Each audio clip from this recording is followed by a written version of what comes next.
Hi friends, do you practice endodontics and are you worried about your crowns coming off? Are you worried about your endodontically treated teeth breaking down? If that is the case, this is the video for you. I am Dr. Kunal Banka and today I am going to talk about post-endodontic restoration, wherein I will tell you how to avoid frequent crown dislodgement and how to avoid the breakage of the crown after endodontics. Well, the biggest mistake we do after our endodontics or after our root canal treatment is that we don't focus on post-endo restorations. Post-endo restorations are the most important aspect of a root canal therapy. Number one, it gives you a very good coronal seal if we use very good composite. So first thing, you have to use a composite as a post-endo restoration. At the same time, think about post and core. In India, it's not very much prevalent, but in the Western world, post and core is a compulsory component of endodontics. Try to incorporate. It's not very expensive. After that, the choice of the crown. Now, why does a crown come off frequently? There may be 2-3 reasons. Number one, occlusal forces acting in a difficult way.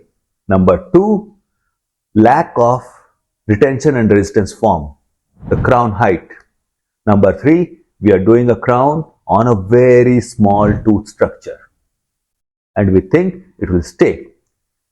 Another aspect is the choice of crown material. In India, PFM, porcelain fused to metal, is the most common and prevalent form of crown. But you have to understand that PFM crowns need generous reduction of the crown tooth structure. Now, if the tooth is already weak, we have done an endo, the coronal part of the tooth is weak because we have removed a lot of tooth structure while doing an endo. It was carious. Now we are doing the reduction of the enamel as well. What will happen? Our crown becomes weak. Even if we place a PFM, it's going to break. What is the option? For PFM, we have to reduce our crown at least 2 to 2.5 millimeters. Next best option is zirconia. The whole world is running behind zirconia. Well, zirconia, for a zirconia crown, you have to reduce a bit less, maybe around 1 millimeter, 1 to 1.5 millimeter.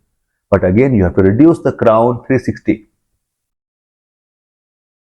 Is that advisable? Is that wise? In some cases, yes, when you have a very good tooth structure, of course, you can do that.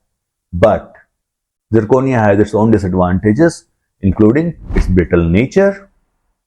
Second, it's very difficult to retrieve. You cannot just go through the zirconia crown. It's very difficult. It can be done, but it's very difficult. It's very brittle. It tends to break off. So what is the best option? For me, Emax, onlays, inlays and tabletops are the best options because I strongly advocate minimally destructive dentistry or the maximum preservation of natural tooth structure. Even if we have done an RCT, we should go for minimally destructive procedure where we have to reduce the tooth in a minimum fashion. How can that be done? If we do an Emax, which is the bonded restoration, in the bonded indirect restoration, which is made in the lab, first of all, it needs very little tooth structure to bond.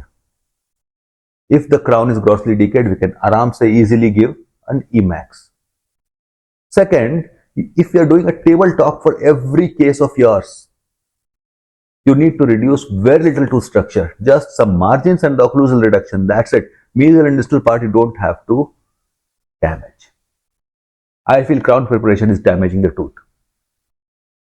So, friends, start getting into the habit of doing inlays, onlays and Emax tabletops because tabletops are the way to go. Zirconia doing blindly is not the answer. Go for veneers, go for tabletops, go for inlays and onlays, and you will see there is a marked reduction in the complaints of crown dislodgement and in the complaints of tooth breaking down. Now, there is another factor responsible for crown dislodgement is the cementation technique, about which I'll be talking in a later video. Stay tuned till then. I'll see you a bit later.